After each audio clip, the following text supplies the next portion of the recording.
দর্শক, সিলেটের শাহজালাল বিজ্ঞান ও প্রযুক্তি বিশ্ববিদ্যালয় কেন্দ্রীয় সংসদ শাকসু নির্বাচন আগামী 17 ডিসেম্বর অনুষ্ঠিত হবে। শুক্রবার রাতে তারিখ ঘোষণা করেন উপাচার্য ডক্টর সারওয়ার উদ্দিন চৌধুরী।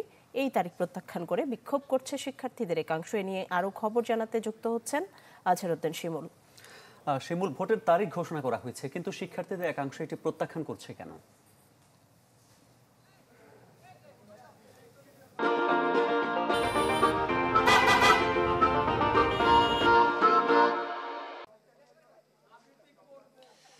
মামুন, আমি এই মুহূর্তে রয়েছি সিলেটের শাহজালাল বিজ্ঞান ও প্রযুক্তি বিশ্ববিদ্যালয়ের যে প্রশাসনিক ভবন রয়েছে, প্রশাসনিক ভবনের সামনে।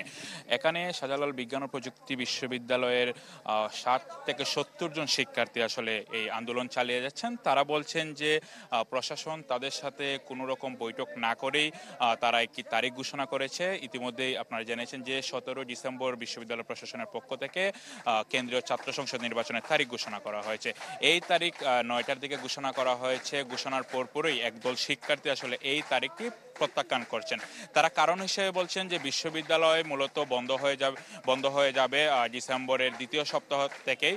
এই কারণে 17 তারিখ নির্বাচন হলে অনেক শিক্ষার্থীরাই 9 এবং 10 তারিখের দিকে বিভিন্ন এলাকায় চলে যাবেন। এই ক্ষেত্রে তারা বলছেন যে উৎসবমুখর পরিবেশে নির্বাচন অনুষ্ঠিত হবে না।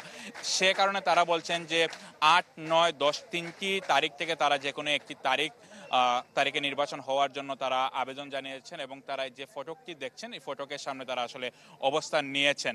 এবং তারা বলছেন যে বিশ্ববিদ্যালয়ের প্রশাসন যদি তাদেরকে আশ্বস্ত না করে যে 8, 9, 10 এই তিনটি তারিখের মধ্যে যদি নির্বাচনের তারিখ ঘোষণা করা না হয়, তাহলে তারা এই অবস্থান কর্মসূচি চালিয়ে যাবেন।